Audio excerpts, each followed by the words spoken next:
เป็นอีกหัวข้อหนึ่งนะครับที่พูดถึงระบบการศึกษานะครับวันนี้รู้สึกว่าผู้แข่งขันหลายท่านนี่นะครับจะพูดถึงระบบการศึกษาเป็นอย่างมากนะครับก็จะเป็นอีกท่านหนึ่งที่มาพูดถึงหัวข้อที่ชื่อว่าจุดบกพร่องของระบบการศึกษานะครับผู้แข่งขันลำดับที่ 9 ครับคุณธนพงศ์พงศ์ปรีชาครับ contestant number 9 Mr. ธนพงศ์พงศ์ปรีชา with the topic about education again.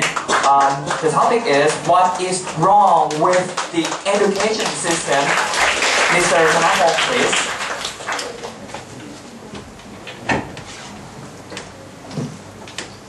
Good morning, ladies and gentlemen.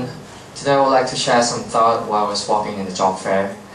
I know it's quite typical for university students to walk in the job fair.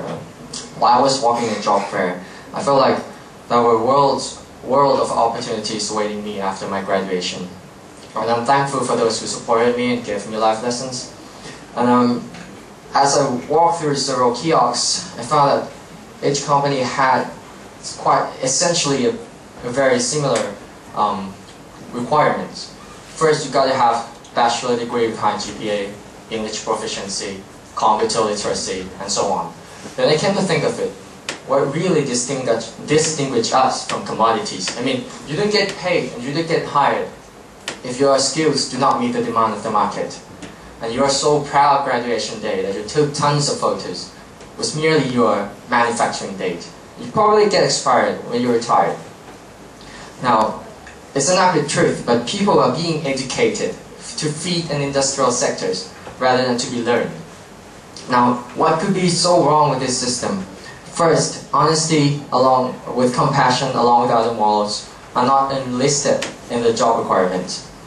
Why would this be meaningful? Because consider this, a man with higher education with great jobs are less likely to commit a crime.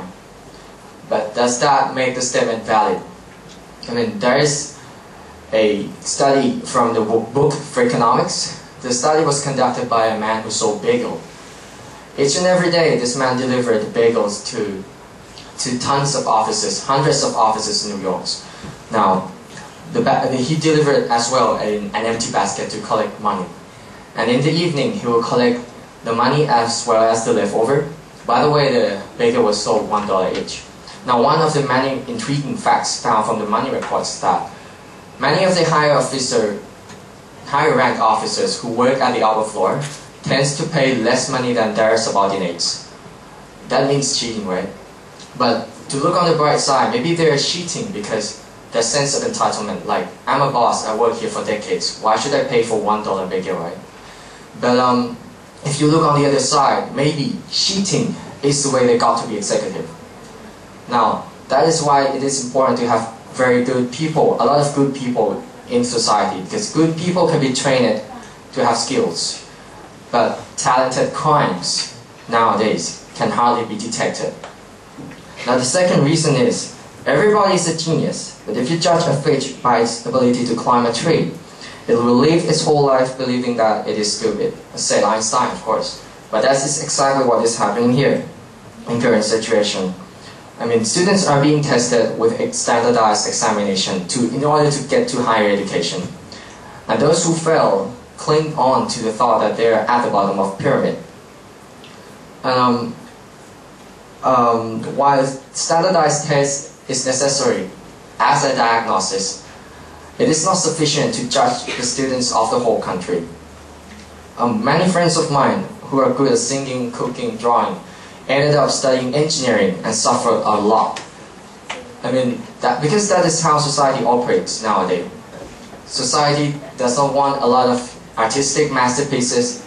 It rewards engineers who run factory. It needs stock workers to stir up the market every morning.